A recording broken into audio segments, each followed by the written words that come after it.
Hi, my name is Delphine Perchec. My pronouns are she, her, and I work for the Fulbright Program.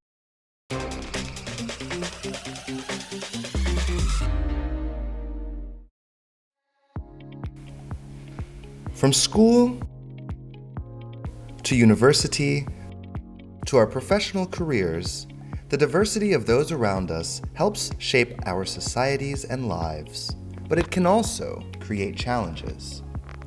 As part of its goal to ensure not only a diverse pool of program participants, but also an equitable Fulbright experience for all, regardless of their background, the Fulbright Program employed Delphine Perchec as the Regional Diversity and Inclusion Coordinator responsible for Europe and Eurasia. As we draw closer to the end of her tenure, Delphine sat down with us to discuss her position and the importance of DEIA in the Fulbright Program.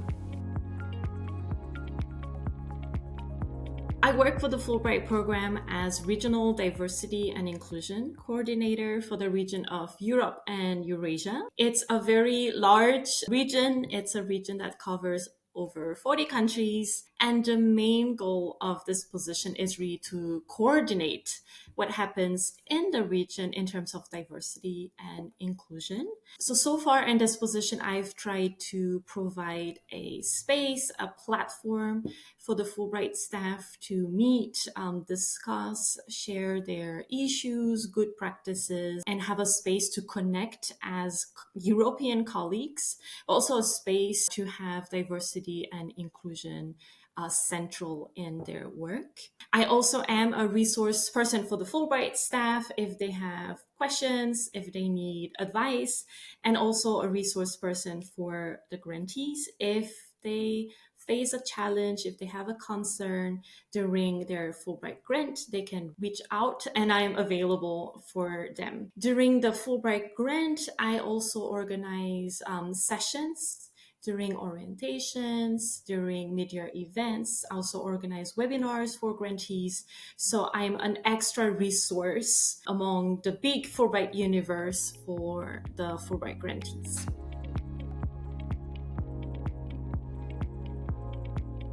I would say, I hope that the platform I provided for Fulbright staff to meet, connect, and discuss diversity and inclusion issues was useful, and that they will continue meeting as often as possible to have those issues discussed and feel like they're supported and connected. And I also hope that during the sessions I facilitated, during the webinars for grantees I organized, I hope that the information, the resources, the questions I asked were useful for the grantees and that it started a self-reflection. They used some of the resources during their grant, and I hope that it raised either questions or was a reassurance for them that they feel supported during their grant and also afterwards, after they finish their grant.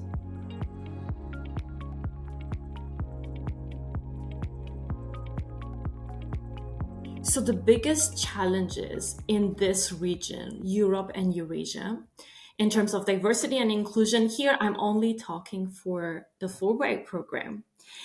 The first challenge is that for most of the countries, not all of the countries, but most of the countries in our region, we do not collect personal information. Legally, it's not possible, but also culturally in many countries, that's just not how it's done. So we don't have data to help us measure our work and see if we need improvement in one area, if we're doing better, if one aspect of our work needs to be improved. So that's the first challenge. Second challenge for my position as Regional Diversity and Inclusion Coordinator is that it's a regional position. So it's hard to discuss issues in a more general term because each country is very specific. Of course, we share a lot of similarities and we can learn from one another, but still, so we are very different.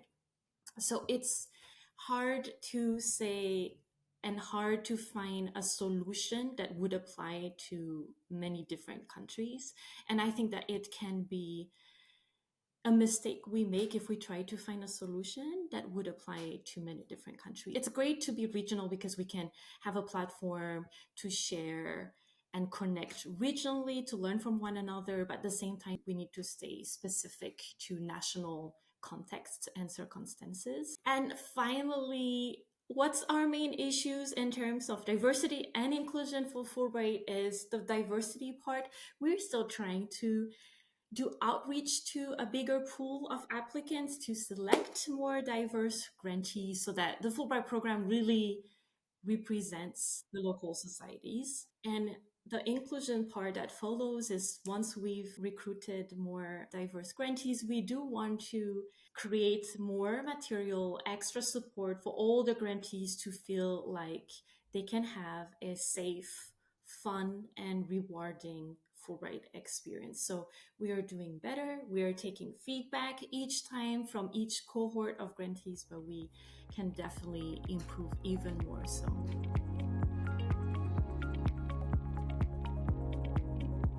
I applied to this position because I saw the job offer, and I saw the job offer because I am also connected to the Fulbright program because I myself was a Fulbright grantee a few years ago.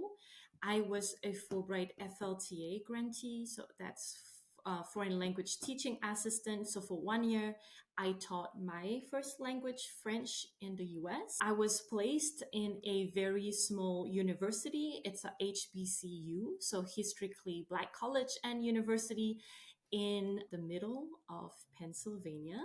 It was a wonderful experience. I have like the best memories. I learned a lot in that university. I learned a lot with my conversations with the students. It was great to learn more about who I am as a person, who I am as a woman, as a French person, as a white person, as a French white person. And that's what I take from this experience. And what I'm trying to do in this position as well is to always recommend the grantees to listen and learn from their students, from their fellow Fulbrighters, and have constructive conversations that will maybe change their lives.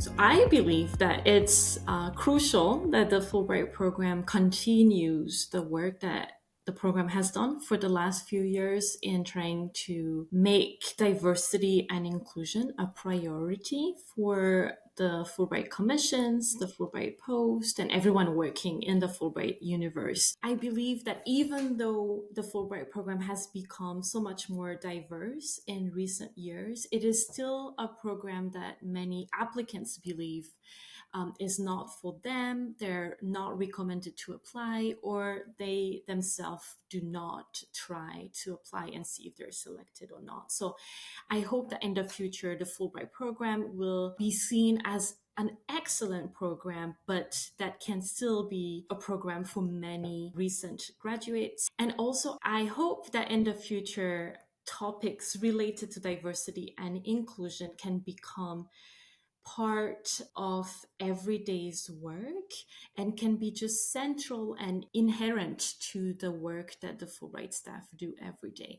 Diversity and inclusion are not separate topic to the work we do. Diversity is a prerequisite to excellence, and the Fulbright program is an excellent program because of the diverse grantees that make the Fulbright program. It's a community of different voices that make it even more rich. So I think we have to continue making it a priority so that we have wonderful applicants that dare to apply, wonderful grantees that are selected, and that they feel they're supported, their voice is valued, and that they have appropriate guidance throughout their Fulbright experience.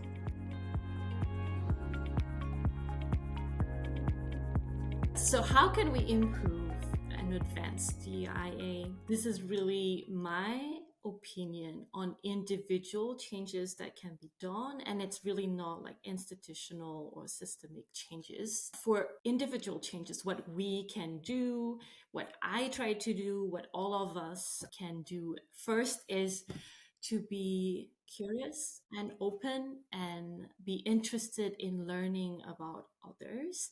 And I think it starts from applicants interested in the Fulbright program. If you are trying to apply to a Fulbright program in a specific country, be curious and search online about that country, about that culture, about the current conversation in the media, the current political system, about what's going on in the country. Be curious, be open about learning things you didn't know and that might be very different to your opinions or belief. And once we're in a foreign country, once you're lucky to be selected as a Fulbrighter and you arrive in your host country, I think the first thing we need to do is to stay curious, ask questions, and first listen and learn and be on the receiving end of the different opinion or beliefs or lifestyle or mindset that you will be hearing and observing from the local people. Very often when we arrive in a foreign country, we want to change the people or share with them how different we do things or how better we do things in our home environment. I think first we should listen and learn from them so that later on we can have respectful conversations and share what we believe is our way of seeing things. And only then the conversation will be constructive and hopefully the two parties will be learning from one another.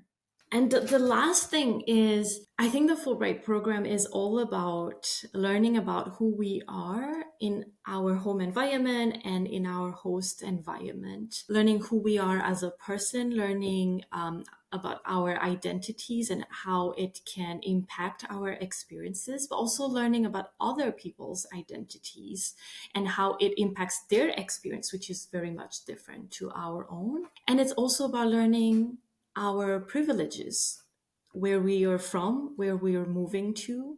We have sometimes similar privilege, sometimes different privilege, and learning about them is part of not just life, but also this Fulbright experience that makes it so worth it and valuable. And it comes down to what is the Fulbright program, which is cultural exchange, mutual understanding, learning from different cultures, different people, different opinions, different values, different mindsets. And it's all about listening, learning, sharing, but all in a respectful way.